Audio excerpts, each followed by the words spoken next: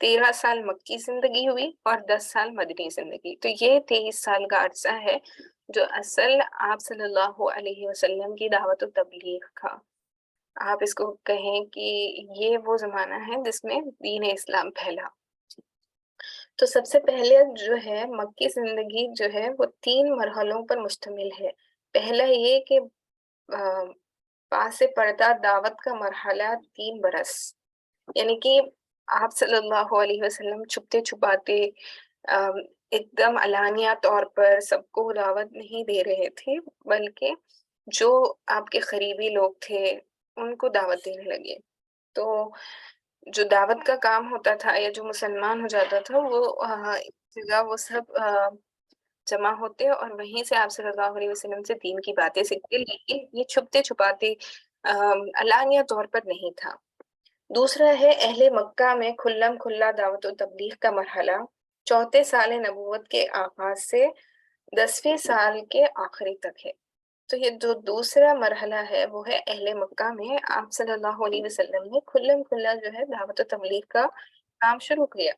اور یہ ہوا ہے 4 سال میں. یعنی کہ آپ صلی اللہ علیہ وسلم کی مکی زندگی کے پہلے 3 سال جو تھے وہ بالکل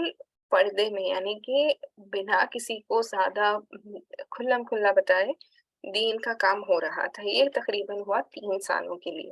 اس کے بعد دوسرا جو مرحلہ ہے وہ ہے اہل مکہ میں آپ صلی اللہ علیہ وسلم نے کھلم کھلا دعوت دینا شروع کر دیا، دعوت و تبلیغ کا کام. تو یہ 34 سال نبوت کا آغاز ہے، یعنی کہ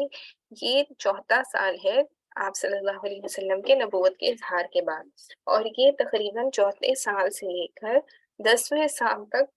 کے آخر تک رہا کہ کھلم کھلا سب کو دعوت و تبلیغ کا کام، سب کو دین میں بلانے کا کام کیا گیا. تیسرا مرحلہ ہے کہ مکے کے باہر اسلام کی دعوت کی قبولیت اور پھیلاؤ کا مرحلہ 10ویں سال نبوت کے آخر سے ہجرت مدینہ تک. تو پہلے 2 مرحلوں میں ہم دیکھتے ہیں کہ نبی کریم صلی اللہ علیہ وسلم کی کام جو دعوت کا کام ہے، دعوت و تبلیغ کا کام ہے، یہ مکے ہی تک تھا. لیکن تیسرے مرحلے میں ہم دیکھتے ہیں کہ 10 سال جب گزر گئے اس کے بعد کا جو وقت ہے یہ مکے کے باہر، مکے سے ہٹ کے مکے کے باہر اسلام کی دعوت کی مقبولیت اور پھیلاؤ کا مرحلہ ہے. یعنی کہ آپ صلی اللہ علیہ وسلم نے مکے سے ہٹ کر بھی دعوت کا کام شروع کیا، یعنی کہ دوسرے قبیلوں کو بھی اسلام کے لیے بلانا شروع کیا. اور یہ ہے ہم 10ویں سال نبوت سے آخر کے 10ویں سال نبوت کے آخر سے لے کے ہجرت مدینہ تک کے لیے. تو مدنی زندگی کے مرحلے کی تفصیل اپنی جگہ آئے گی، انشاءاللہ ہم آگے اس کا بھی مطالعہ کریں گے. تو پہلا مرحلہ جو ہم نے ابھی سیکھا، جو پہلے 3 سال تھے جو اللہ کے نبی صلی اللہ علیہ وسلم نے پردے میں یعنی کہ کھلم کھلا اس کا اظہار کیے بنا جو دعوت و تبلیغ کا کام کیا، اس کو ہم پہلے انشاءاللہ وضاحت کے ساتھ دیکھیں گے. تو پہلا مرحلہ جو ہے وہ ہے خواہش تبلیغ کا ہے، یعنی خفیہ دعوت کے 3 سال. تو ہم اس کا مطالعہ کرنے لگے ہیں. یہ معلوم ہے کہ مکہ دین عرب کا مرکز تھا، یہاں کعبہ کے پاسبان بھی تھے اور ان بتوں کے نگہبان بھی جنہیں پورا عرب تقدس کی نظر سے دیکھتا تھا. اس لیے کسی دور افتتاح مقام کی بنسبت مکے میں مقصد اصلاح تک رسائی ذرا زیادہ دشوار تھی. یہاں ایسی عزیمت درکار تھی جسے مصائب و مشکلات کے جھٹکے اپنی جگہ سے نہ ہلا سکی. یعنی کہ آپ صلی اللہ علیہ وسلم نے ابتدائی زمانے میں کیوں کھلم کھلا اللہ کا حکم آنے سے پہلے تک، یعنی کہ اللہ سبحانہ وتعالیٰ کا جب تک کھلم کھلا دین کی تبلیغ کرنے کا حکم نہیں آیا تب تک اللہ کے نبی صلی اللہ علیہ وسلم نے پہلے 3 سالوں میں یہ اختیار کیا کہ دین کی دعوت اور تبلیغ کا کام کھلم کھلا نہ کیا جائے، بلکہ بالکل پردے میں رہ کر، یعنی کہ بالکل کم لوگوں میں آپ کہہ سکتے ہیں، اور جو ایمان لے آتے وہ اپنا ایمان کا اظہار نہیں کرتے کھلم کھلا. تو یہ کس وجہ سے تھا؟ یہ اس وجہ سے تھا کہ مکے کے جو لوگ تھے، ایک تو آپ صلی اللہ علیہ وسلم کا خود خاندان سردار آنا تھا نا، کہ مکے کے چابیوں کی ذمہ داری ہو گئی، یا مکے میں حج کے لیے جو آتے ہیں لوگ کعبۃ اللہ کی زیارت کے لیے، ان سبھی کی ذمہ داریاں انہی کے پاس تھی نا۔ تو یہ بڑے سردار قبیلے والے مانے جاتے تھے، اور یہ لوگ جو تھے ابو جہل، ابو لہب، یہ جو بڑے بڑے سردار تھے مکے کے، یہ سبھی اپنے بتوں سے بڑی محبت رکھنے والے تھے نا۔ تو وہ اپنے جو وہ کہتے تھے کہ باپ داداؤں کا جو دین ہے ہم اس سے نہیں پھریں گے، اور وہ اپنے انجام کو پہنچنے تک بھی اسی پر قائم رہے۔ تو یہ لوگ جو ہے بڑے آپ کہہ سکتے ہیں کہ اگر ان سے کوئی یہ کہتا کہ تم بتوں کھلم کھلا، اگر اس وقت یہ کہتا کہ تم بتوں کی پوجا نہ کرو، تو گویا یہ بھی ہو سکتا تھا کہ وہ ان کو وہیں پر قتل کر دیں۔ تو ان کو یہ اختیار تھا کہ وہ اس طریقے کا ظلم کر سکتے تھے۔ تو اس نسبت سے نبی کریم صلی اللہ علیہ وسلم نے ابتدائی 3 سالوں میں کھلم کھلا دعوت نہیں دی۔ تو اس کیفیت کے پیش نظر حکمت کا تقاضا تھا کہ پہلے دعوت و تبلیغ کا کام پاس پردہ انجام دیا جائے، تاکہ اہل مکہ کے سامنے اچانک ایک ہیجان خیز صورتحال نہ جائے۔ یعنی کہ آپ صلی اللہ علیہ وسلم ایسا نہیں چاہتے تھے کہ ایک دم سے ان کے سامنے کوئی چیز آئے جس کو وہ ایک دم سے مخالفت کرنے لگے اور پھر ان کی سمجھ میں نہ آئے۔ تو یہ 3 سال میں بہت سے لوگوں کو بنا آپ کہیں کہ ابتدائی دور میں جو ایمان لائے ہیں صحابہ اکرام رضی اللہ تعالیٰ عنہم اجمعین، ان سے بھی نبی کریم صلی اللہ علیہ وسلم ہمیشہ فرماتے کہ اپنے دین کا بھی کھلم کھلا اظہار مت کرو۔ یعنی کہ وہ ایمان لے آتے، وہ نبی کریم صلی اللہ علیہ وسلم کے ہاتھ پر بیعت کر لیتے اور وہ دائرۂ اسلام میں آ جاتے، لیکن آپ صلی اللہ علیہ وسلم نے فرماتے کہ تم کھلم کھلا اپنے دین کا اظہار مت کرو۔ تو یہ 3 سال جو تھے وہ چند ایک جماعت پہ اللہ کے نبی صلی اللہ علیہ وسلم کی محنت تھی، جو دعوت آپ کی دعوت سے جو جڑ گئے تھے اور جو دین اسلام کے دائرے میں آ گئے تھے۔ تو ایک جماعت بن چکی تھی نا، تقریباً آپ کہہ لیں کچھ لوگوں کی ایک جماعت سی بن گئی ان 3 سالوں میں۔ تو یہ 3 سالوں میں جن لوگوں کی جماعت بنی ہے، آپ کہیں کہ وہ صحابہ کرام ہیں جنہوں نے ابتدائی زمانے میں ایمان لا کر ہر اس تکلیف کو برداشت کیا ہے۔ جب اس کا اظہار ہوا کہ وہ ایمان لے آئے ہیں تو انہوں نے اتنی ساری تکلیفوں کا کو برداشت کیا ہے دین اسلام کے لیے، اسی لیے ان کا اتنا مرتبہ ہے۔ انشاءاللہ ہم آگے چل کر عشر مبشرہ کے بارے میں بھی پڑھیں گے کہ وہ 10 صحابہ کرام رضی اللہ تعالیٰ عنہم اجمعین جن کو اللہ کے نبی صلی اللہ علیہ وسلم نے دنیا ہی میں جنت کی بشارت دی، کس وجوہات پہ دی اور کیسا ان کا کردار تھا، انشاءاللہ ہم آگے چل کر اس کو بھی دیکھیں گے اللہ نے چاہا تو انشاءاللہ۔ تو یہ 3 سال کے بارے میں امید کرتی ہوں کہ آپ کو کے ذہن میں یہ سمجھ میں آ گیا ہو کہ کس طریقے سے نبی کریم صلی اللہ علیہ وسلم نے چھپتے چھپاتے یعنی کہ ایک دم کھلم کھلا اظہار کیے بنا اپنے دین کا کام شروع کر دیا، تبلیغ کا کام، دعوت دینے کا کام شروع کر دیا۔ اور آپ کہیں کہ ان 3 سالوں میں ایک مختصر سی جماعت تیار ہو گئی جو آپ کے پیروی کرتی تھی۔ تو اولین رہوان اسلام یعنی کہ یہ بالکل فطری بات تھی کہ رسول اللہ صلی اللہ علیہ وسلم سب سے پہلے ان لوگوں پر اسلام پیش کرتے جن سے آپ صلی اللہ علیہ وسلم کا سب سے گہرا ربط و تعلق تھا، یعنی اپنے گھر کے لوگوں اور دوستوں پر۔ آپ سوچیں اگر آپ کو کوئی بات کسی کو بتانی ہے، چاہے وہ کوئی بھی ہو، چاہے وہ دنیاوی اعتبار کی ہو یا کوئی دین کے اعتبار سے ہو، جو بات آپ سمجھتے ہیں کہ یہ انتہائی اہم ہے اور ضروری ہے اور یہ جاننا ضروری ہے، تو یہ سب سے پہلے آپ کس کو بتانا چاہیں گے؟ آپ چاہیں گے کہ آپ جس سے تعلق رکھتے ہیں کیونکہ آپ کے گھر والے، آپ کے دوست احباب، انہی لوگوں میں سب سے پہلے آپ دعوت دینا چاہیں گے یا اس بات کو بتانا چاہیں گے جو بہت اہم ہے۔ اسی طریقے سے نبی کریم صلی اللہ علیہ وسلم نے بھی سب سے پہلے اپنے دعوت دینے کے لیے اپنے گھر والوں کو اور جو آپ کے دوست احباب تھے ان کو چنا۔ چنانچہ آپ صلی اللہ علیہ وسلم نے سب سے پہلے انہی کو دعوت دی۔ اس طرح آپ صلی اللہ علیہ وسلم نے ابتدا میں اپنی جان پہچان کے لوگوں کو حق کی طرف بلایا، جن کے چہروں پر آپ صلی اللہ علیہ وسلم بھلائی کے آثار دیکھ چکے تھے اور یہ جان چکے تھے کہ وہ حق اور خیر کو پسند کرتے ہیں۔ تو ان چنندہ لوگوں میں انشاءاللہ ہم ان کے نام بھی آگے دیکھیں گے کہ یہ کون کون تھے، جیسے کہ خدیجہ بنت الکبریٰ رضی اللہ تعالی عنہا تو سب سے پہلی ہیں آپ کی زوجہ مبارکہ جنہوں نے آپ کے کلام کو اور اللہ کے نبی ہونے پر ایمان لائے، اور آپ کے دوست احباب میں ابو بکر صدیق رضی اللہ تعالی عنہ ہیں جو سب سے پہلے آپ کی اس دعوت پر لبیک کہہ کر ایمان لے آئے۔ ایسے ہی ہم آگے چل کر اور بھی آپ کے قریبی رشتہ دار اور جو آپ سے تعلق رکھنے والے ہیں ان سبھی کا کے بارے میں انشاءاللہ پڑھیں گے۔ تو جب آپ صلی اللہ علیہ وسلم نے ان چنندہ لوگوں کو جو آپ سے بہت قریب تھے ان میں سے کچھ کو دین کی طرف بلایا، تو آپ صلی اللہ علیہ وسلم نے دیکھا کہ ان کے چہروں سے ظاہر ہوتا تھا کہ وہ آپ کی بات کو سمجھ چکے ہیں اور وہ اس کو اپنے دل سے مان بھی چکے ہیں۔ تو آپ صلی اللہ علیہ وسلم کے صدق و صلاح کے واقف ہیں، کیونکہ وہ آپ صلی اللہ علیہ وسلم سے اس طرح جڑے ہوئے تھے اور آپ کی عادتیں ان کو پتہ تھی کہ آپ کس درجے کے صادق اور امین ہیں کہ آپ کبھی کوئی بات کہیں تو وہ سچی ہی ہوگی، آپ کوئی بات جھوٹی نہیں کر سکتے، کبھی بھی نہیں کر سکتے۔ تو انہوں نے آپ کے کلام پر، آپ کی دعوت پر لبیک کہا۔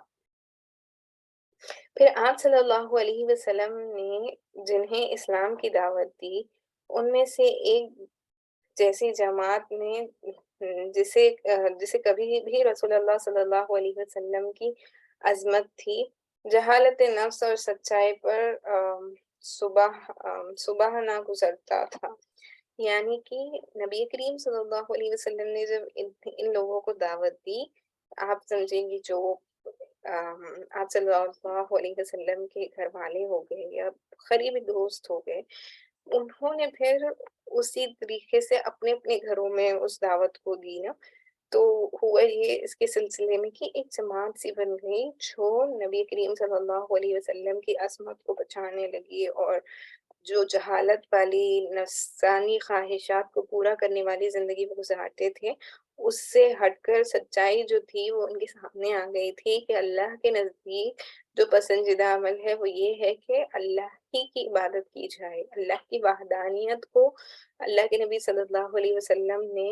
سب کے سامنے اللہ کی وحدانیت کو پیش کیا نا، تو انہوں نے جب یہ سمجھا کہ اللہ ہی واحد ہے جس کی عبادت کرنی چاہیے، تو ان کو یہ سچائی سمجھ میں آئی کہ اب تک وہ جو کر رہے تھے، جو بت پرستی کر رہے تھے، گویا وہ بڑا شرک کر رہے تھے۔ آپ صلی اللہ علیہ وسلم کی دعوت قبول کر لی ان لوگوں نے، جن لوگوں کو آپ صلی اللہ علیہ وسلم نے خود بھی دعوت دی، اور پھر جو لوگ کو آپ صلی اللہ علیہ وسلم نے دعوت دی انہوں نے اپنے گھر والوں کو یا جو ان کے بہت ہی قریبی لوگ تھے ان کو جب اس بات کا اطلاع دی تو پھر وہ بھی نبی کریم صلی اللہ علیہ وسلم کی دعوت انہوں نے بھی قبول کر لی۔ یہ اسلامی تاریخ میں سابقین اولین کے وصف سے مشہور ہیں، یعنی کہ یہ ابتدائی دور میں بالکل دین اسلام کی جب شروعات کا دور ہے، یعنی کہ نبوت کے اظہار کے بعد نبی کریم صلی اللہ علیہ وسلم نے جب دعوت و تبلیغ کا کام شروع کیا، بالکل ابتدائی دور میں جو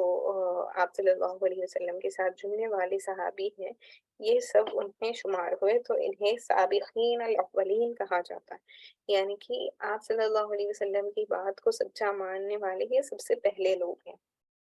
ان میں سر فہرست آپ کی بیوی ام المومنین حضرت خدیجہ الکبریٰ رضی اللہ تعالی عنہا بنت خالد ہے۔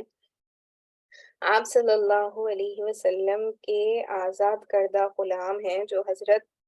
زید بن حارثہ رضی اللہ تعالی عنہ بن سرج القلبی ہے۔ تو یہاں پر یاد رکھنے کے لیے جیسے میں نے آپ کو بتایا سب سے پہلی جو ہے وہ آپ کی زوجہ مطہرہ مومنین ام المؤمنین حضرت خدیجہ الکبریٰ رضی اللہ تعالیٰ عنہا ہے، بنت خالد ان کے والد کا نام ہے۔ تو آپ کو یاد رکھنے کے اعتبار سے کہ آپ کو پتہ ہونا چاہیے، اور آپ کسی کو جواب دینا، اگر کوئی آپ سے سوال کر لے کہ سب سے پہلے دین اسلام میں کون داخل ہوئے تھے، تو آپ بتا سکتے ہیں کہ سب سے پہلے ایمان لانے والی ان کی زوجہ مطہرہ ام المؤمنین خدیجہ الکبریٰ رضی اللہ تعالیٰ عنہا ہے۔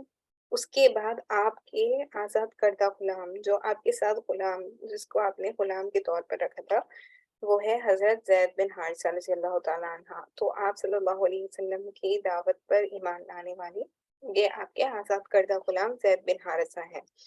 آپ صلی اللہ علیہ وسلم کے چچیرے بھائی حضرت علی رضی اللہ تعالیٰ عنہ بن ابی طالب ہیں، تو یہ سب سے چھوٹے عمر میں ایمان لانے والے ہیں۔ آپ سمجھیں کہ جب حضرت علی رضی اللہ تعالیٰ عنہ نے ایمان قبول کیا، نبی کریم صلی اللہ علیہ وسلم کی دعوت کو تسلیم کیا، بتایا جاتا ہے کہ بچوں میں ایمان لانے والے وہ سب سے پہلے تھے، کیونکہ ان کی عمر مبارک تقریباً 12 یا 11 برس کی تھی، حضرت علی رضی اللہ تعالیٰ عنہ کی، جب انہوں نے آپ صلی اللہ علیہ وسلم پر ایمان لایا۔ تو یہ حضرت علی رضی اللہ تعالیٰ عنہ ابو طالب جو تھے آپ صلی اللہ علیہ وسلم کے چچا، جنہوں نے آپ کی امان لی تھی، جنہوں نے آپ کی کفایت لی تھی آپ کے دادا عبد المطلب کے گزر جانے کے بعد، تو یہ وہی ابو طالب کے بیٹے حضرت علی رضی اللہ تعالیٰ عنہ ہیں، جو ابھی آپ صلی اللہ علیہ وسلم کے زیر خلافت بچے تھے۔ جیسے میں نے آپ کو بتایا کہ جب اللہ کے نبی صلی اللہ علیہ وسلم نے دین اسلام کو پیش کیا اور دعوت دی تھی، جب آپ نے دعوت قبول کی تھی، آپ کی عمر مبارک کم تھی، یعنی کہ 10 یا 12 یا 11، اس میں اختلاف ہے، لیکن آپ سمجھیں کہ عمر کے اعتبار سے وہ بچے تھے، تقریباً آپ سمجھ سکتے ہیں 10-12 سال کی آپ کی عمر رہی ہوگی۔ اور آپ صلی اللہ علیہ وسلم کے یار غار حضرت ابوبکر صدیق رضی اللہ تعالیٰ عنہ اجمعین ہیں، کہ جنہوں نے آپ کی دعوت پر سب سے پہلے لبیک کہا یا سب سے پہلے دن مسلمان ہو گئے تھے، یعنی کہ جب آپ صلی اللہ علیہ وسلم نے اس کے بارے میں آپ سے تذکرہ کیا، آپ کے سامنے اس کو پیش کیا، تو تبھی وہ پہلے ہی دن اسلام لے آئے تھے۔ اس کے بعد ابوبکر صدیق رضی اللہ تعالیٰ عنہ اسلام کی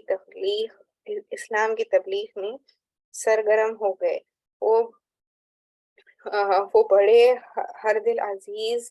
نرم و پسندیدہ خصال کے حامل با اخلاق اور دیار دل تھے۔ ان کے پاس ان کی مروت، دور اندیشی، تجارت اور حسن صحبت کی وجہ سے لوگوں کی آمد و رفت لگی رہتی تھی، کیونکہ آپ کے اتنے حسن اخلاق اتنے اچھے تھے نا، تو ابو بکر صدیق کے پاس، اور آپ تجارت میں بھی اچھے تھے، آپ کا دوسروں کے ساتھ رویہ بھی اچھا تھا، تو آپ کے پاس ہمیشہ لوگوں کی آمد و رفت لگی رہتی تھی۔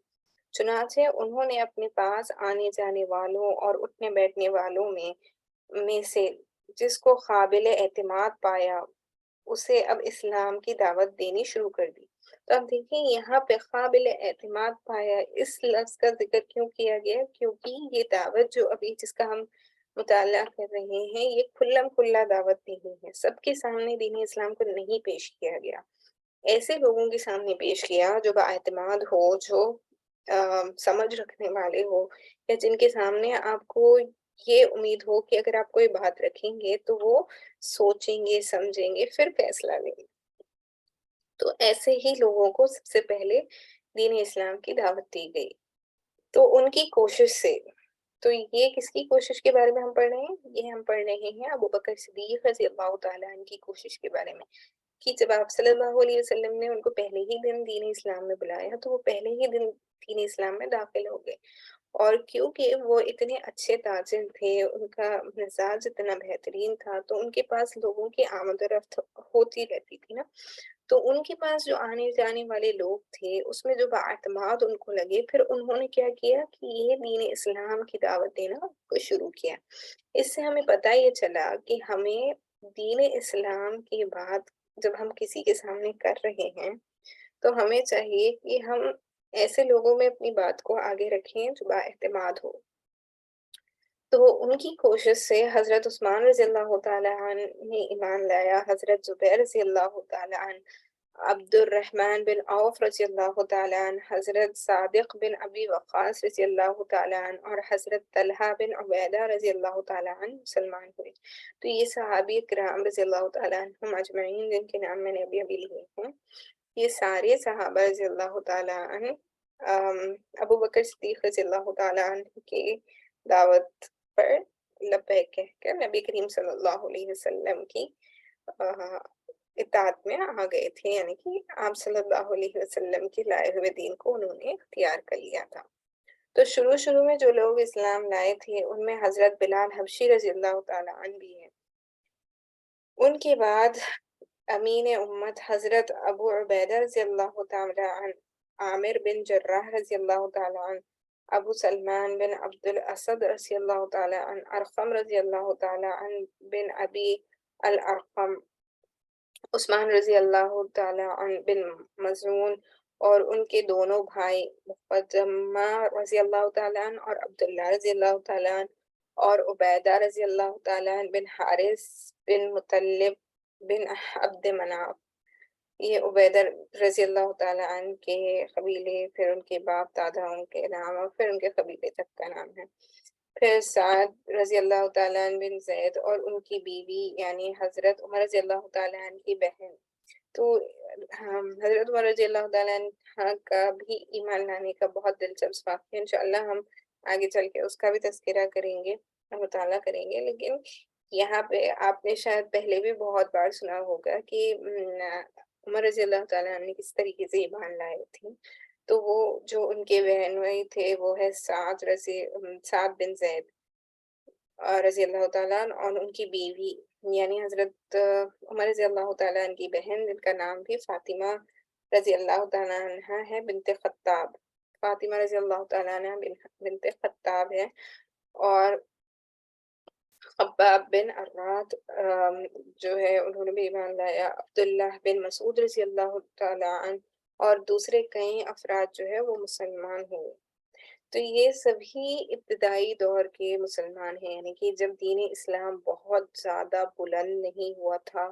جب دین اسلام سب کے سامنے کھلم کھلا نہیں آیا تھا، تبھی اسی دور میں دین اسلام کو اختیار کر کے جب ان کے آپ اس میں سے بہت سے لوگوں کے ایسے بھی نام آپ نے سنے ہیں، جیسے کہ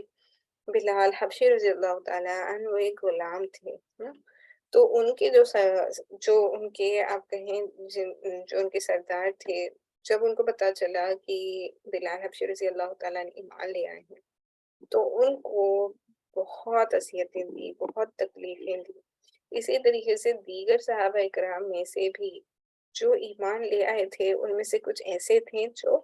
نچلے طبقے کے تھے، یعنی کہ جو غلام تھے، لیکن وہ اللہ کے کلام کو تصدیق کر لیا تھا، انہوں نے اللہ کے نبی کی دعوت کو قبول کر لیا تھا۔ تو یہ وہ لوگ ہیں جنہوں نے دین اسلام کے لیے بڑی بڑی قربانیاں دی ہیں۔ ان کو اتنی تکلیفیں انہوں نے برداشت کی، لیکن وہ اپنی دین سے مرتد نہیں ہوئے۔ ایک بار جب وہ دائرہ اسلام میں آ گئے تو پھر انہوں نے یہ دیکھا کہ دین اسلام کے لیے قربانی دینا ان کے لیے آسان ہو گیا، اور وہ اس پر ثابت قدم رہے۔ تو یہ لوگ مجموعی طور پر قریش کی تمام شاخوں سے تعلق رکھتے تھے۔ تو یہ جن صحابہ اکرام رضی اللہ تعالیٰ عنہ کا میں نے ابھی تذکرہ کیا ہے، یہ قریش کا جو قبیلہ تھا، اس کے جتنے بھی شاخیں ہوتی ہیں قبیلے کے طور پہ، تو ان کی تمام شاخوں سے یہ سب تعلق رکھنے والے تھے، الگ الگ صحابہ اکرام جن کا میں نے ابھی تذکرہ کیا ہے۔ تو ابن ہاشم ان کی تعداد 40 سے زیادہ بتائی، لیکن ان میں سے بعض کو سابقین الاولین میں شمار کرنا محل نظر ہے، یعنی کہ ہم ایگزیکٹ فگر نہیں جانتے کہ کتنے صحابہ تھے جو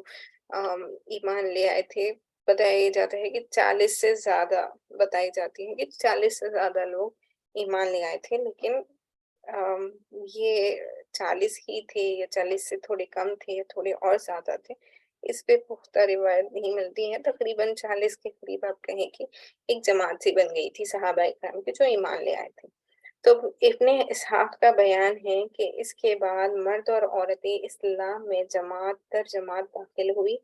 یہاں تک کہ مکے میں اسلام کا ذکر پھیل گیا اور لوگوں میں اس کا چرچا ہو گیا۔ آپ دیکھیں یہ بات بہت عام ہے کہ آپ چاہے کتنا کوئی چیز کو چھپانا چاہے وہ ظاہر ہو جاتی ہے، پھر یہ تو اللہ سبحانہ وتعالیٰ کا دین حق تھا۔ تو جب یہ 3 سالوں میں بھی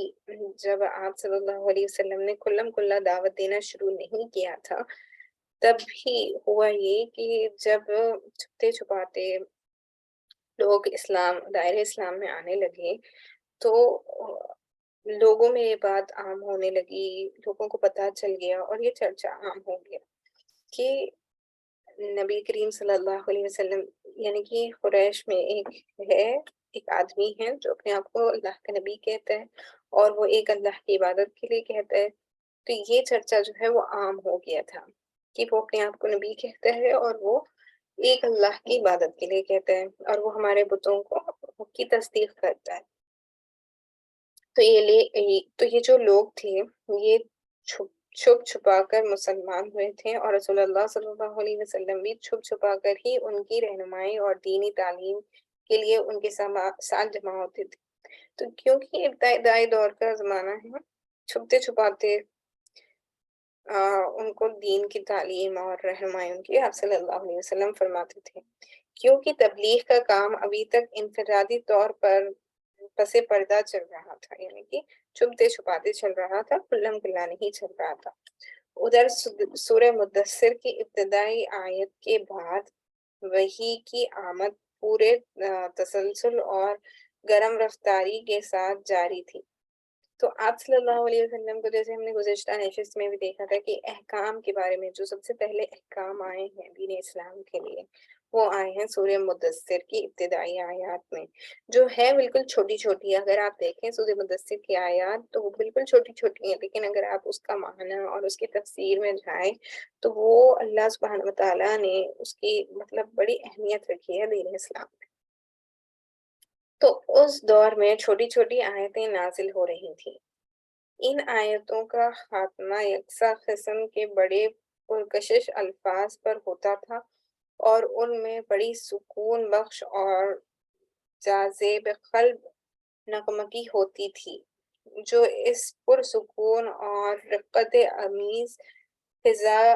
فضائن مطابق ہوتی تھی۔ یعنی کہ بتایا یہ جا رہا ہے کہ یہ چھوٹی چھوٹی آیتیں ہوتی تھی اور یہ جو چھوٹی چھوٹی آیتیں ہوتی ہیں یہ ایک جیسی لفظوں سے آپ کہیں اس کا خاتمہ ہوتا ہے، یعنی کہ وہ چھوٹی آیت اور وہ ملتے جلتے الفاظ ان کے ہوتے ہیں۔ آپ کہیں کہ ایک طریقے سے رائمنگ ورڈز آپ جیسے کہتے ہیں نا، وہ سملر ٹو رائمنگ آپ کو ساؤنڈ کرتے ہیں جب آپ پڑھتے ہیں اس کو۔ تو اس کا ہوتا یہ ہے کہ جب وہ پڑھتے تو وہ پرکشش انداز میں ان کو وہ الفاظ جو ہے بڑے سکون بخش لگتے اور سکون بخشتے، اور وہ اس میں ایک نغمگی ہوتی جیسے ردھم کہتے ہیں ہم، وہ ایک ردھم ہوتی تھی جو پرسکون اور اس ایٹماسفیئر کو جس میں وہ اس کی تلاوت کر رہے ہوتے تھے، جو فضا ہوتی تھی اس کو جو ہے وہ بالکل اللہ کی وحدانیت کو ظاہر کرتی اور ان سبھی کا ایمان اور بلند کرنے والی وہ فضا بن جاتی جب وہ ان آیات کا مطالعہ کرتی۔ پھر ان آیات میں تزکیہ نفس کی خوبیاں اور آلائش دنیا میں لت پت ہونے کی برائیاں بیان کی جاتی تھی اور جنت و جہنم کا نقشہ اس طرح کھینچا جاتا کہ گویا وہ آنکھوں کے سامنے ہے۔ تو ہماری آج میں کہتی ہوں کہ ہم سب کی سب سے بڑی آپ کے اس امت کی آج ہم سب مسلمانوں کی یہ بہت افسوس کی بات ہے کہ ہم قرآن مجید اللہ کا جو کلام ہے اس کو سمجھنے کی کوشش نہیں کرتے۔ جو آیتیں ہم پڑھتے ہیں اس کا ہم پر اثر ہی نہیں ہوتا، ہم نماز میں بھی اللہ سبحانہ وتعالیٰ سے وہ تعلق پیدا ہی نہیں کر پاتے جو صحابہ اکرام رضی اللہ تعالیٰ عنہم اجمعین کا ہوا کرتا تھا۔ اس درجے تک تو ہم جان ہی نہیں سکتے، لیکن میں اس بات سے بتانے یہ چاہتی ہوں کہ نبی کریم صلی اللہ علیہ وسلم جب کبھی قرآن مجید کی تلاوت کرتے اور صحابہ کرام وہ سنتے تو ان کے دلوں پر اس طریقے سے اس کا اثر ہوتا کہ وہ باتیں ان کو گویا، جیسے اب بھی میں نے آپ سے کہا ان آیتوں میں اگر جنت جہنم کا ذکر ہوتا تو اس کا نقشہ گویا جس طریقے سے اللہ نے بیان کیا ہے وہ گویا ان کی آنکھوں کے سامنے ہوتا کہ وہ کس طریقے کا منظر ہے، یہ کس وجہ سے اور کس طرح ممکن ہے کہ ہم اس طریقے سے اس کلام سے جڑ سکیں۔ یہ تبھی ممکن ہے جب ہم عربی زبان کو سیکھیں اور پڑھ لیں، تاکہ جو قرآن ایک عربک ہے، جو ہم قرآن کی آیتیں پڑھ لیتے ہیں، لیکن ہم جب قرآن میں آیتیں پڑھ لیتے ہیں ہم بنا ترجمہ جانے، بنا اس کی تفسیر جانے، ہم ترجمہ اور تفسیر جب پڑھتے ہیں تو ہمیں سمجھ میں آتا ہے، لیکن میں یہ کہوں گی کہ آج آپ یہ عزم کریں، ہم سب کو یہ عزم کرنا چاہیے کہ اپنی زندگیوں میں کم از کم اتنی تو ہم جو قرآن کے سورے ہم نماز میں پڑھتے ہیں، کم از کم ان سوروں کا معائنہ جو معنی ہے وہ ہم دل سے یاد رکھیں، تاکہ ہم جب نماز میں کھڑے ہوں اللہ کے سامنے ہم ان آیتوں کو پڑھیں تو ہمارا دل ان سے جڑے نا، کہ ہم اللہ کی بارگاہ میں کھڑے ہیں اور ہم جو پڑھ رہے ہیں اس کے معنی ہمارے دل میں اترے۔ تو یہ تبھی ممکن ہے جب ہم اپنے آپ کو قرآن مجید سے جوڑنے والے بنے، جب ہم قرآن پاک کو سیکھنے والے بنے اور ہماری نسلوں میں یہ چیز کو عام کریں کہ ہم صرف قرآن مجید پڑھا دیتے ہیں، لیکن ہم ان کو یہ نہیں یعنی کہ پڑھا دیتے ہیں ان دا سینس، میں یہ کہنا چاہتی ہوں کہ قاعدہ پڑھا دیا، قرآن پڑھا دیا، قرآن کا دور ہو گیا، بس ختم۔ نہ وہ قرآن کو سمجھ کر پڑھتے ہیں، نہ تفسیر کے بارے میں سوچتے ہیں، نہ ترجمہ پڑھنے کے اوپر ان کو توجہ دلائی جاتی ہے۔ یہ ہمارے معاشرے کی ایک حقیقت ہے جس کو بدلنے کی ہم سب کو کوشش کرنی چاہیے۔ جب ہم بچوں کو قرآن مجید پڑھا رہے ہیں تو ہمیں یہ سوچنا چاہیے کہ صرف ان کو بظاہر عربی ریڈ کرنے والا نہیں بنانا ہے، بلکہ ان کو سمجھنے والا بنانا ہے انشاءاللہ، تاکہ وہ جب قرآن پڑھیں تو وہ ان سے جڑے نا، اس سے جڑے، اور جڑ تبھی سکتے ہیں جب ہم سمجھ کے پڑھیں گے۔ بنا سمجھے اگر ہم صرف پڑھ لیں گے ریڈ، آپ دیکھیں جس طریقے سے ہمارا کریکولم ہے، یعنی کہ جس طریقے سے ہمیں پڑھایا جاتا ہے اس طریقے سے تو ہم صرف پڑھنے والے بنتے ہیں، سمجھنے والے نہیں۔ ہم سمجھ نہیں پاتے، ہم صرف پڑھ لیتے ہیں، اور یہی ہماری زندگیوں کے اندر آ جاتا ہے۔ اب ہماری عمروں جتنی جیسے جیسے بڑھتی جاتی ہیں، ہماری توجہ ہی نہیں جاتی اس طرف کہ ہمیں دنیا میں بھیجے جانے کا مقصد اللہ کی بندگی ہے، اور ہم جب اس دنیا میں آئے ہیں تو ہمیں اللہ کے کلام کو سیکھنا چاہیے، کیونکہ یہ سب سے بہترین رہنما ہے ہمارے لیے اور ہدایت کا ذریعہ ہے۔ اس طرف ہماری توجہ کبھی بھی نہیں جاتی، تو ہمیں چاہیے کہ آج آپ سب ارادہ کریں، جیسے میں نے کل آپ سبھی سے واٹس ایپ پہ شیئر کیا تھا 10 ایسے الفاظ جو قرآن مجید میں بہت فریکوینٹلی آتے ہیں، 10 فریکوینٹلی ورڈز جو بہت یوز ہوتے ہیں، جن کا معنی اگر ہم سمجھے تو ہمیں آیت میں کیا کہا جا رہا ہے یہ سمجھنے میں آسانی ہوتی ہے۔ یہ جو 10 ورڈز میں نے شیئر کیے تھے، یہ تقریباً 25% آف دی قرآن میں آپ کو یہ ورڈز ملیں گے، یعنی کہ آپ کوشش کریں نا چھوٹی چھوٹی تھوڑی تھوڑی چیزوں سے سیکھنے کی اور قرآن مجید سے چننے کی۔ انشاءاللہ ہم بھی اگر کوشش کریں گے تو آج بھی انشاءاللہ ہمارے اندر یہ رہنمائی آ سکتی ہے اور تبدیلی آ سکتی ہے کہ ہم بھی اللہ کے نزدیک ہوں، اور اس درجے تک تو ہم نہیں پہنچ سکتے جہاں پر صحابہ کرام رضی اللہ تعالیٰ عنہم اجمعین تھے، لیکن ہم اس درجے تک تو پہنچ سکتے ہیں جو ہمارے لیے نجات کا سبب بنے نا۔ تو کوشش کریں کہ قرآن مجید کو پابندی سے پڑھنے والے بنیں، اور یہ بات بھی میں بتاتی چلوں کیونکہ انشاءاللہ اگلے کچھ مہینوں میں آنے والے رمضان المبارک کا مہینہ آنے والا ہے، اور پھر ہوگا یہ کہ سب قرآن مجید لے کر بیٹھ جائیں گے، پڑھیں گے، پھر اس کو بند کر کے رکھ دیں گے، پھر اگلے سال ہی اس کو کھولیں۔ ایسا بالکل نہیں ہونا چاہیے۔ اللہ سبحانہ وتعالیٰ کے نزدیک وہ عبادت سب سے زیادہ قابل قبول اور پسندیدہ ہے جو آپ کہیں کہ کنسسٹنسی کے ساتھ کی جاتی ہے، جیسے کہ آپ ایک رکوع ہی پڑھیں یا ایک آیت ہی پڑھیں لیکن روز پڑھیں، ایک ہی آیت پڑھیں آپ لیکن روز پڑھیں، کیونکہ جو روز ڈیلی ڈیلی پڑھتے ہیں ہم اس سے ہوتا یہ ہے کہ آپ اللہ کے نزدیک عبادت کرنے والے میں شمار ہو جاتے ہیں۔ تو اللہ نے جو ہمیں کلام دے کر، مطلب نبی کریم صلی اللہ علیہ وسلم کو جو کلام دے کر بھیجا، جو ہمارے لیے قرآن مجید ہدایت والی کتاب ہے، اس کا حق ہے کہ ہم ایک دفعہ اس کو رمضان المبارک میں ختم کریں کم از کم، اور ایک بار غیر رمضان میں، یعنی کہ باقیہ 11 مہینوں میں آپ ایک قرآن کم از کم مکمل کریں۔ تو ایک سال میں کم از کم آپ کو 2 مرتبہ قرآن مجید پڑھنا چاہیے، یہ سب سے لیسٹ ہے۔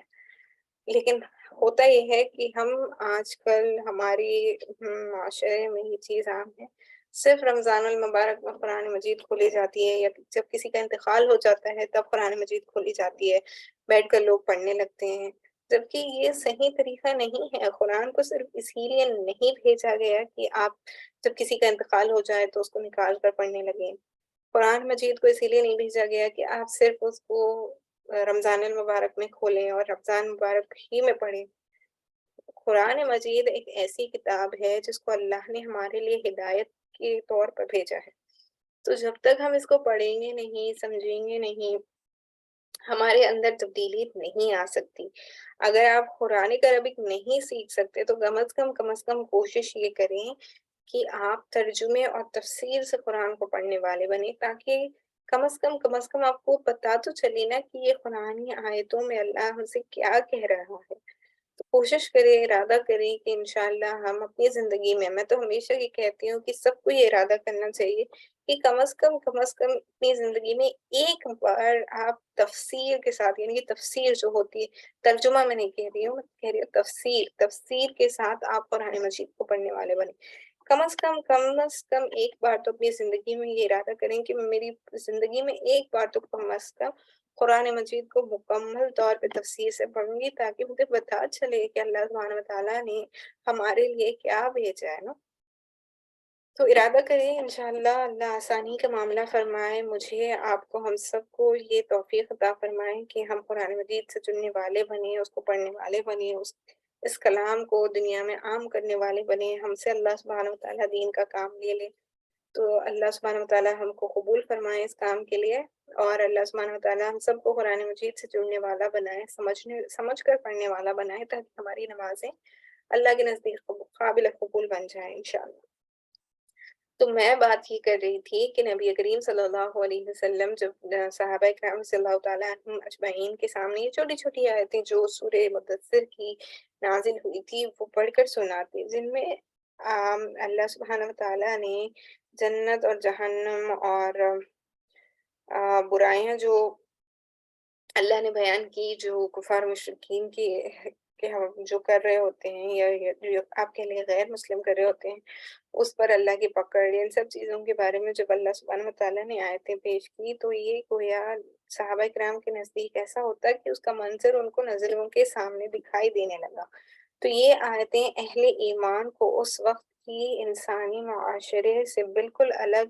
ایک دوسرے کی فضا کی سیر کراتی تھی، یعنی کہ ان کو اتنا لطف آتا تھا کہ وہ ان آیتوں کو سنتے تو وہ مغرور ہو جاتے۔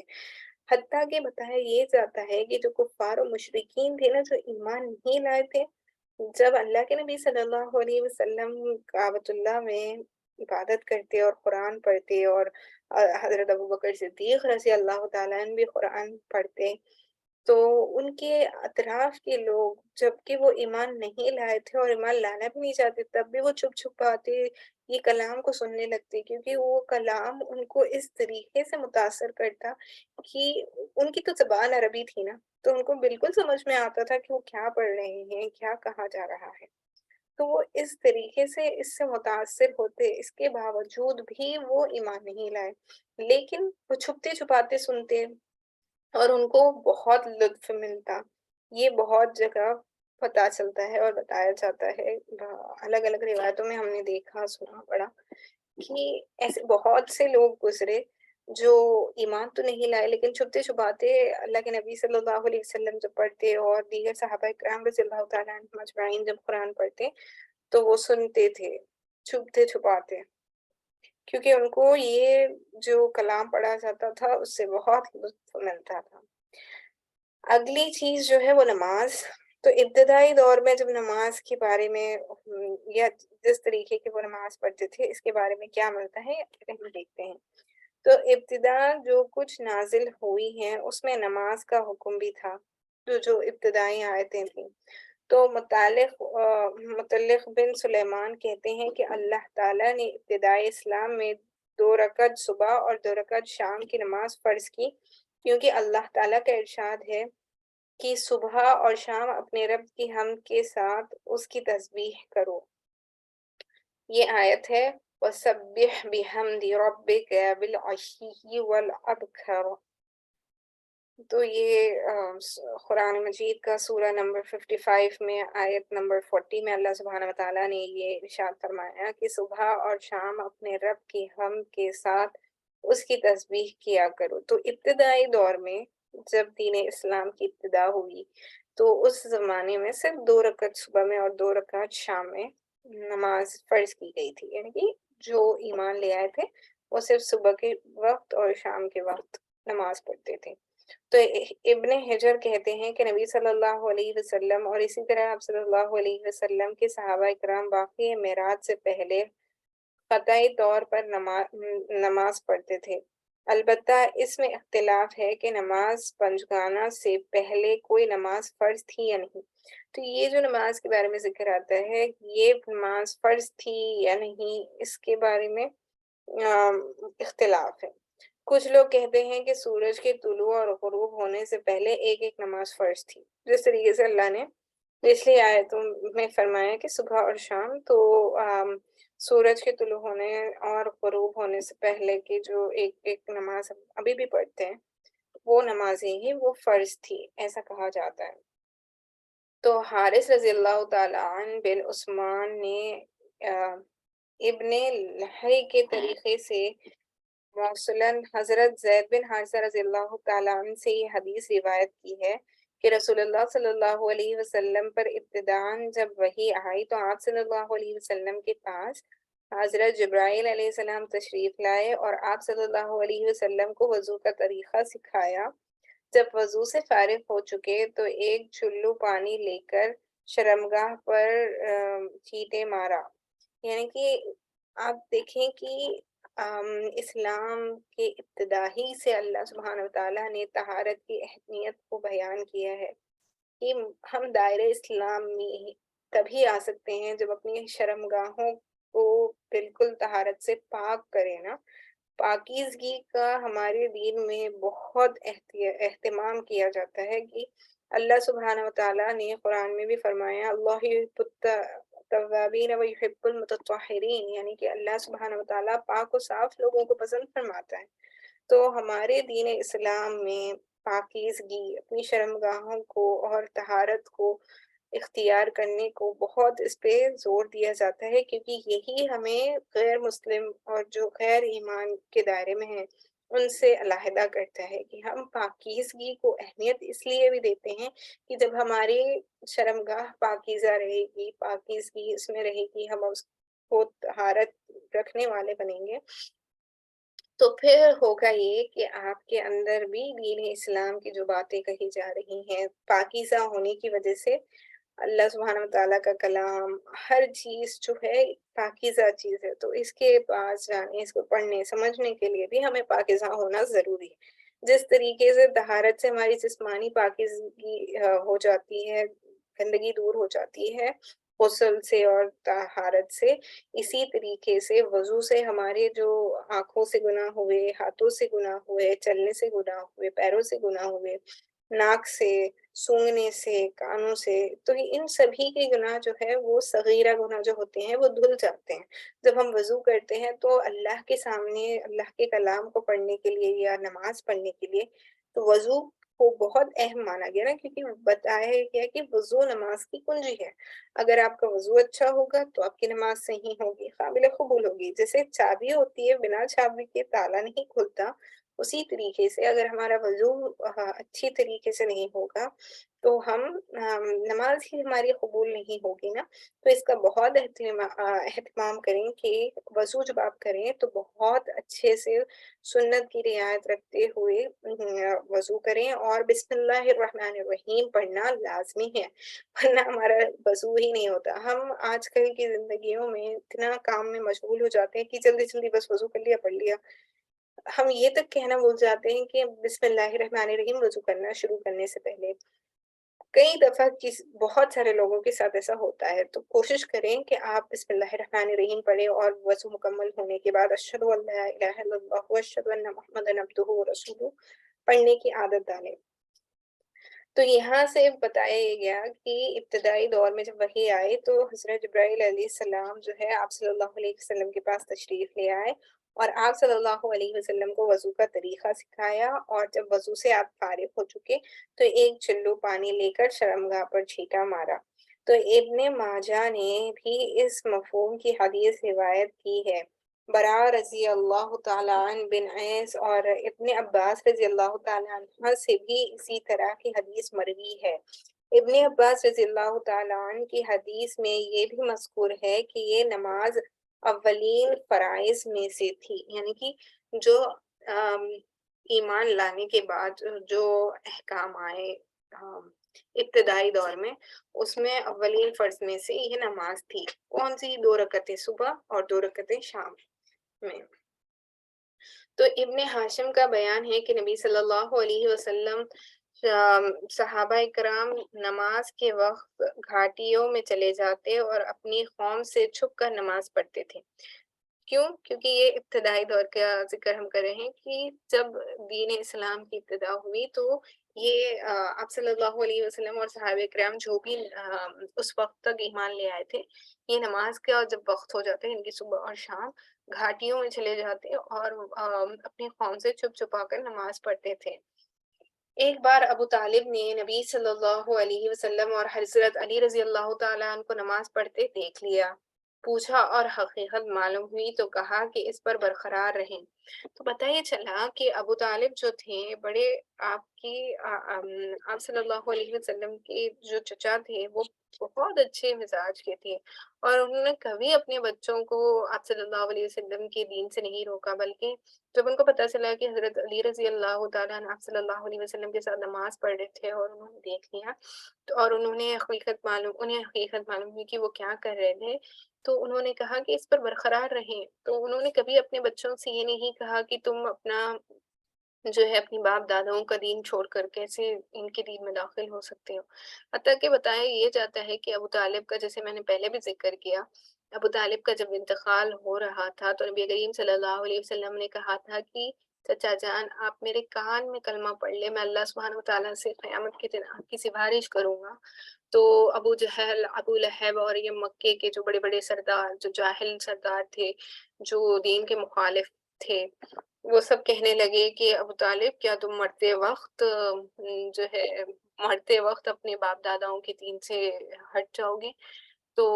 ابو طالب نے آخری جو الفاظ کہے وہ یہ ہے کہ میں اپنے باپ دادا کے دین پر ہوں، اور پھر ان کا انتقال ہو گیا، تو اس وجہ سے وہ صحابہ میں شمار نہیں ہوتے۔ تو یہ مختصراً ہم نے آج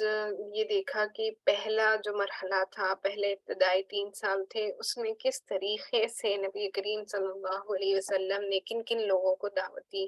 کون سے صحابہ تھے جن کا نام بڑی وضاحت کے ساتھ ہمیں سیرت کی کتابوں میں ملتا ہے، جو ابتدائی دور میں ایمان لائے تھے۔ یاد رکھنے کے اعتبار سے دوبارہ بتاتی چلوں، جو سب سے قریبی لوگ ہیں اس میں ہیں حضرت خدیجۃ الکبریٰ رضی اللہ تعالیٰ عنہ، حضرت زید بن حارثہ رضی اللہ تعالیٰ عنہ جو آپ کے غلام تھے، حضرت ابوبکر صدیق رضی اللہ تعالیٰ عنہ، اور پھر علی رضی اللہ تعالیٰ عنہ۔ یہ آپ کے قریبی گھر والے اور دوست احباب ہو گئے۔ اس کے علاوہ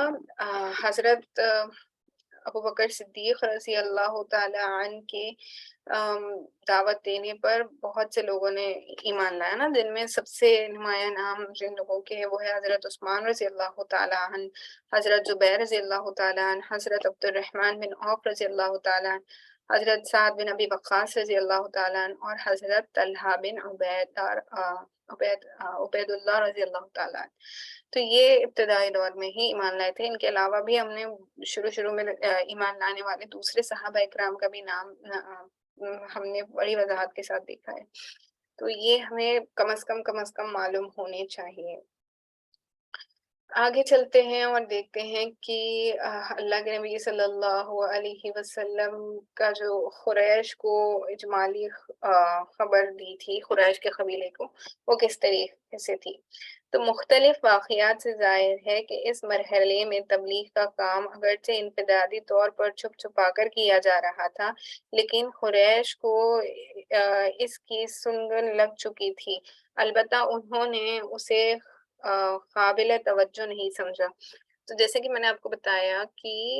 اس مرحلے میں یعنی کہ ابتدائی 3 سالوں میں جو لوگ ایمان لے آئے تھے وہ کھلم کھلا اپنے ایمان کا اظہار نہیں کر رہے تھے، لیکن پھر بھی ہوتا یہ ہے نا کہ کوئی بات ہوتی ہے تو سب کو پتہ ہی چل جاتی ہے. اسی طریقے سے چھپتے چھپاتے ہی وہ عبادت کرتے. تو کچھ لوگوں کو آپ صلی اللہ علیہ وسلم کے بارے میں اور جو دین وہ لے کر آئے ہیں اس کے بارے میں پتہ چل گیا، اور قریش میں یہ بات عام ہونے لگی کہ نبی کریم صلی اللہ علیہ وسلم دین اسلام لے آئے ہیں، اور ان کے ساتھ صحابہ مطلب کچھ لوگ ہیں جو ان کے دین پر لبیک کہہ چکے ہیں. لیکن کیونکہ آپ صلی اللہ علیہ وسلم اور صحابہ کرام کھلم کھلا اپنے دین کا اظہار نہیں کرتے اور کھلم کھلا تبلیغ کا کام نہیں شروع ہوا تھا، تو اس زمانے میں آپ کہیں کہ انہوں نے اتنی توجہ نہیں دی اس طرف. تو محمد غزالی رحمۃ اللہ علیہ لکھتے ہیں کہ یہ خبریں قریش کو پہنچ چکی تھی، لیکن قریش نے انہیں کوئی اہمیت نہ دی. غالباً انہوں نے محمد صلی اللہ علیہ وسلم کو بھی اسی طرح کا کوئی دینی آدمی سمجھا جو الوہیت اور حقوق الوہیت کے موضوع پر گفتگو کرتے ہیں، جیسے کہ امیہ بن ابی اسد، حس بن سیدہ اور زید بن عمر بن نوفل وغیرہ نے کیا تھا. تو یہ جو لوگوں کے میں نے نام پڑھے ہیں یہ اس زمانے کے آپ کہیں ان کے دینی عالم کہے جاتے تھے. تو وہ یہ سمجھنے لگے تھے کہ اسی طریقے سے آپ صلی اللہ علیہ وسلم بھی کچھ دینی باتیں کر رہے ہیں، لیکن انہوں نے مکمل طور پر اس طرف توجہ نہیں دی تھی کہ آپ صلی اللہ علیہ وسلم ان سبھی سے کیسے مختلف. البتہ قریش نے آپ صلی اللہ علیہ وسلم کے خبر کے پھیلاؤ اور آثار کے بڑھاؤ سے کچھ اندیشہ ضرور محسوس کیا تھا، اور ان کی نگاہیں رفتار زمین کے ساتھ آپ صلی اللہ علیہ وسلم کے انجام پر اور آپ صلی اللہ علیہ وسلم کی تبلیغ پر رہنے لگی تھی کہ وہ اس بات کو ظاہر تو نہیں کر رہے تھے کہ وہ آپ صلی اللہ علیہ وسلم کو آپ کہیں ایک طریقے سے آپ کی ایکٹیویٹیز کو مانیٹر کریں، لیکن ان کو یہ بات سمجھ میں آ گئی تھی کہ یہ جو بات کہہ رہے ہیں ان کی کلام میں اثر ہے، اور یہ جو بات کہتے ہیں وہ جو بات یہ کہتے ہیں وہ اثر کرتی ہے. تو انہوں نے اتنی توجہ نہیں دی، لیکن ان کا یہ دھیان ضرور اس طرف آ رہا تھا کہ ان کی بات اور دعوت و تبلیغ کو لوگ قبول کر رہے ہیں اور اس کے کیا انجام اور نتائج ہو سکتے ہیں، یہ اس کو سوچنے لگے. 3 سال تک تبلیغ کا کام خفیہ اور انفرادی رہا، اور اس دوران اہل امن کی ایک جماعت اہل ایمان جو لے آئے تھے ان کی ایک جماعت تیار ہو گئی جو اخوت اور تعاون پر قائم تھی. یعنی کہ وہ ابتدائی دور کے مسلمان ہیں، ان کا دین اتنا پختہ، ان کے دل میں ایمان اتنا پختہ تھا کہ کوئی بھی چیز ان کو پھر ایمان سے نہیں ہٹا سکی، چاہے کتنی تکلیفیں انہوں نے برداشت کی ہو، چاہے ان کو کتنی ہی اذیت دی گئی ہو، لیکن وہ دین سے نہیں مرتد ہوئے.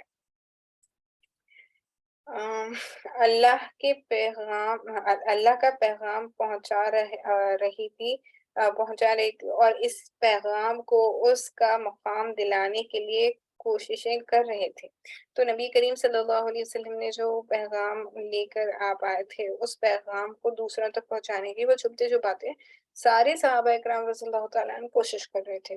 اس کے بعد وحی الہی نازل ہوئی اور رسول اللہ صلی اللہ علیہ وسلم کو مکلف کیا گیا کہ اپنی قوم کو کھلم کھلا دین کی دعوت دیں. تو 3 سال کے بعد اللہ سبحانہ و تعالیٰ نے نبی کریم صلی اللہ علیہ وسلم کو وحی کے ذریعے یہ بتایا کہ آپ جو ہے کھلم کھلا دین کی تبلیغ کیا کریں، ان کے باطل سے ٹکرائیں اور ان کے بتوں کی حقیقت سب کے سامنے لے آئیں کہ وہ کوئی کام نہیں کر سکتے، وہ عبادت کے لائق نہیں ہے، عبادت کی لائق صرف اللہ ہی کی ذات ہے۔ اس بات کو آپ کھلم کھلا سب کے سامنے بیان کریں اور یہ جو باطل ہے یہ جو ہے ان سے ٹکرائیں اور ان کو بتائیں کہ یہ جو کر رہے ہیں بتوں کی حقیقت کیا ہے۔ تو اللہ کے نبی صلی اللہ علیہ وسلم کو 3 سال کے بعد جب اللہ کی طرف سے یہ احکام آ گیا کہ آپ کھلم کھلا دعوت دے سکتے ہیں، تو پھر اس کے بعد کا جو مرحلہ ہے وہ ہے کہ نبی کریم صلی اللہ علیہ وسلم نے کھلم کھلا دین اسلام کی دعوت دینا شروع کیا۔ انشاءاللہ ہم اس کی ابتدا اگلی کلاس میں کریں گے، دوسری مرحلہ جو کھلی تبلیغ ہے انشاءاللہ، کیونکہ تقریباً ہماری کلاس کا وقت مکمل ہو چکا ہے، تو انشاءاللہ ہم جو دوسرا مرحلہ ہے، جو جیسے کہ میں نے آپ کو کلاس کی شروعات میں بتایا تھا کہ آپ صلی اللہ علیہ وسلم کی جو تبلیغ والی زندگی ہے اس کو آپ 2 حصوں میں تقسیم کر سکتے ہیں۔ سب سے پہلے ہے مکی زندگی جو تقریباً 13 سال کی تھی، اور دوسری ہے ہجرت کے بعد والی زندگی جو تقریباً 10 سال کی تھی۔ تو مکی والی زندگی ہے اس کو بھی 3 مرحلوں میں تقسیم کیا گیا۔ سب سے پہلے جو ہے مکی زندگی میں بھی پہلے 3 سال جو ہے وہ پردے میں رہ کے، یعنی کھلم کھلا نہیں، بالکل چھپتے چھپاتے دین اسلام کا کام کیا گیا اور ایک جماعت سے تیار ہو گئی جو ایمان لے آئی تھی۔ اس کے بعد جو دوسرا مرحلہ ہے وہ ہے کہ 34 سال نبوت سے لے کر تقریباً 10ویں سال کے آخر تک جو ہے کھلم کھلا دین اسلام کی دعوت دی گئی۔ اس کے بعد کا جو تیسرا مرحلہ ہے وہ ہے آپ کہیں تقریباً ہجرت سے پہلے تک کا۔ تو ہجرت سے پہلے تک آپ صلی اللہ علیہ وسلم نے اپنی تبلیغ اور دعوت کا دائرہ مکے سے بڑھا کر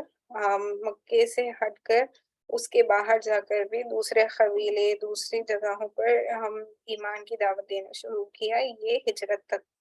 ہوا تھا۔ تو یہ تیسرا مرحلہ ہے۔ انشاءاللہ دوسرا مرحلہ جو کھلی تبلیغ ہے اس کو اگلے نشست میں دیکھیں گے۔ اللہ سبحانہ و تعالیٰ سے یہ دعا ہے کہ ہم نے جو پڑھا، جو سنا، جو کہا گیا اس پر عمل کرنے کی ہمیں توفیق نصیب فرمائے، اور جو پڑھا جا رہا ہے، جو سنا جا رہا ہے اس سے ہمارے دلوں کو منور فرمائے، اس کی اہمیت اور عظمت کو ہمارے دلوں میں اللہ سبحانہ و تعالیٰ منور فرمائے، اور ہم کو اللہ کے دین کے لیے، اللہ کے کام کے لیے قبول فرمائے۔ وآخر الدعوانا ان الحمد للہ رب العالمین۔ سبحان اللہ وبحمدہ، سبحانک اللہم وبحمدک، نشہد ان لا الہ الا انت، نستغفرک ونتوب الیک۔ سبحان ربک رب العزت عما یصفون وسلام علی المرسلین والحمد للہ رب العالمین۔ انشاءاللہ میں آپ کو بتاتی چلوں ہماری اگلی نشست سیرت کے حوالے سے تو اگلے سیٹرڈے ہوگی، لیکن کل Sunday same time 9:30 AM Indian standard time, 11 AM eastern standard time ہماری عقیدے کی کلاس ہوگی کل سنڈے۔ تو کوشش کریں کہ آپ کل بھی جوائن کریں، انشاءاللہ آپ کو بہت اچھی باتیں سیکھنے کو ملے گی عقیدے کے حوالے سے۔ انشاءاللہ ہماری ملاقات ہوگی کل عقیدے کی کلاس کے حوالے سے۔ آپ سبھی سے دعا کی گزارش ہے۔ اللہ حافظ۔